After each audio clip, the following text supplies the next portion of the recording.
रात के 2 बजे थे।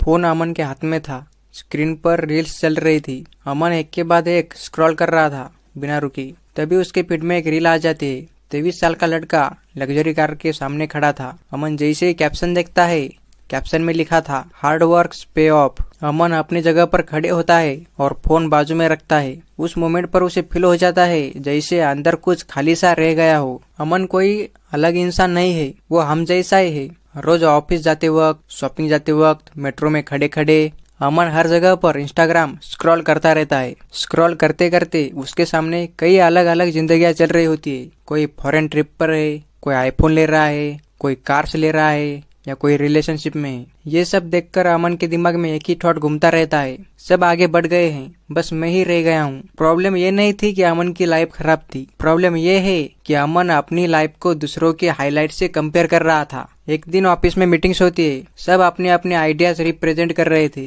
अमन के पास भी एक यूनिक आइडिया था जो सबसे हटके है, पर जब अमन बोलने वाला होता है वो वही रुक जाता है। उसके दिमाग में एक आवाज आती है, या सब मुझसे बेटर है, उनके सामने मेरा थॉट कुछ भी नहीं होगा। और अमन चुप रहता है और धीरे धीरे उसका कॉन्फिडेंस हर स्क्रॉल के साथ थोड़ा थोड़ा कम होता है। शाम को जब अमन घर आता है तो अमन एक बुक उठाता है, उसके 2 पेज पढ़ता है और 5 मिनट में ऑटोमेटिक फोन उसके हाथ में आ जाता है। फिर 5 मिनट स्क्रॉल करता रहता है और जब बुक हाथ में लेता है तो फिर बुक बोरिंग सी लग रही थी। सच ये है कि उसका दिमाग जरूरत से ज्यादा सिमुलेट हो चुका था। कभी मोटिवेशनल रील्स देख रहा था, कभी सक्सेस क्वाट्स पढ़ रहा था, कभी पॉडकास्ट की क्लिप्स देख रहा था। ये सब देखकर अमन को लग रहा था कि उसकी लाइफ में वो कुछ सीख रहा है, कुछ इम्प्रूव कर रहा है। लेकिन जब अमन रात को पूछता खुद से कि आज एक्चुअली में क्या बदला है, तो जवाब एकदम सरल सा था, कुछ भी नहीं। एक दिन डिनर के टाइम अमन टेबल पर बैठा था। माँ कुछ कह रही थी और अमन बस हाँ हाँ कर रहा था। उसकी नजर फोन पर थी लेकिन उसका दिमाग कहीं और भटक रहा था। उसके पिताजी ये सब देखते हैं और अमन पर चिल्लाते हैं। उस पर उसे कुछ समझ नहीं आता, लेकिन उस पल से